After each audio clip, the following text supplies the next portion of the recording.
আসসালামু আলাইকুম। আমি এখন বর্তমানে দেওতল জামে মসজিদের সামনে জামে মসজিদের জোরের নামাজ পড়ছি। আইসি এক জানাজাত, অর্থাৎ আমরা তো জন্ম আর মৃত্যু আল্লাহর হাতে। আমরা দুনিয়াতে আইসি একদিন আর দুনিয়া ছেড়ে যাইতেই বলদিন। আল্লাহ যে সময় হুকুম করবা ওই সময় দুনিয়া থেকে যাইতে আমি গইব।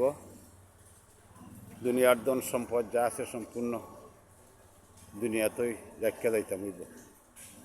কোনো কিছু আমরা লইয়া যাইতাম পারতাম না, একমাত্র আমরা আমলেই লইয়া যাইতাম হইব। দেখান কর্ম দুনিয়ার কোনো কিছুই সঙ্গে যাবে না।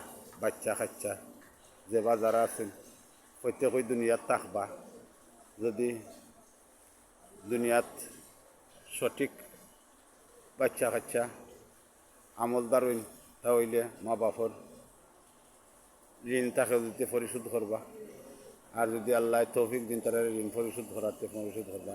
আর যদি পারুন না তো মা বাবার ঋণও কেউ শোধ করে না, নিজেই নিজের ঋণ শোধ করে যাইতে হয়। দুনিয়ার কোনো কিছু আমরা লইয়া যাইতাম না, আমরা সব কিছু দুনিয়াতেই তুইয়া যাইমু। আল্লাহ আমরা মাফ করতা। আপনার কাছে আমি দোয়া করতাম আমারও আল্লাহ ক্ষমা করতা, আর মরণের সময় কলিমা নসিব করতা। কলিমা ফরি ফরি দুনিয়া থেকে বিদায় দিতাম। আপনার কাছে আমার অনুরোধ রইল আপনারা দোয়া করতা কি। আসসালামু আলাইকুম। আমি আপনার কাছ থেকে বিদায় নিলাম।